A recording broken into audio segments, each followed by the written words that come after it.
خواهش میکنم بفرمایید.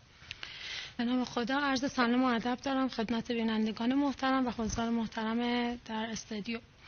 عرض کنم خدمتتون که من یه نکته خیلی مهمی رو میخواستم در موردش تذکر بدم، اونم نگرش به بحث دستفروشی هستش. الان بحث دستفروشی رو به عنوان یک مسئله و یک مشکل و یک معضل میبینن، در حالی که به نظر من اتفاقا دستفروشی یک راهکاره که میتونه خیلی هم به درستی ازش استفاده بشه و باعث بهبود وضعیت کسب و کار بشه.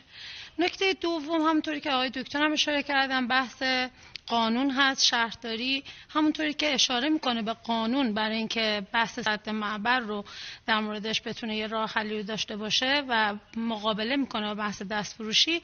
یک قانونی هم داریم به نام قانون بهبود مستمر فضای کسب و کار که به نظر من بند 16 این ماده 16 این قانون تصریح میکنه که شهرداریان موظف هستن که ساماندهی کنن و جاهایی رو اختصاص بدن.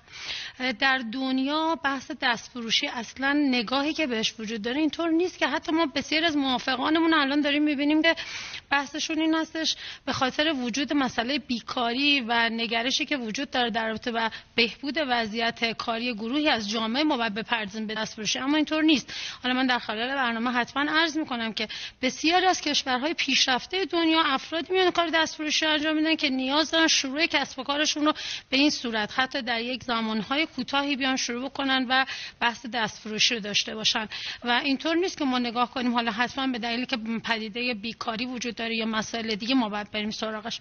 و یه نکته بسیار مهم دیگه که میخوام اشاره کنم بحث اینه که خب بسیاری از واحدهای صنفی، مغازه‌ها و فروشگاه‌ها همیشه اعتراض دارن به بحث اینکه خب چرا دستفروش‌ها بدون پرداختن مالیات یا هر چیز دیگه‌ای میان و بساط میکنن و ما بایستی مالیات بدیم، اجاره بدیم و سرمایه خودمون رو بخوابونیم. خب این سوال البته با بقیه کانال‌های توزیع هم برای شما وجود داره. این همه ما الان صفحه‌های شبکه‌های اجتماعی رو داریم که داره فروش از طریق اونها اتفاق میفته. فروشگاه زنجیره‌ای رو داریم یا بسیاری از فروشگاه‌های بزرگ رو داریم که داره اتفاق میفته. ما چجوری مسئله اونها رو حل کردیم؟ به نظر من برای اینکه مزیت رقابتی ایجاد کنیم در کانال توزیع واحد صنفی نمیتونیم بگیم که دستفروشی باعث این میشه که الان وضعیت ما بدتر بشه. من به نظرم رقبای بسیار قوی تری برای کانال توزیع های واحد صنفی وجود داره که دستفروشی از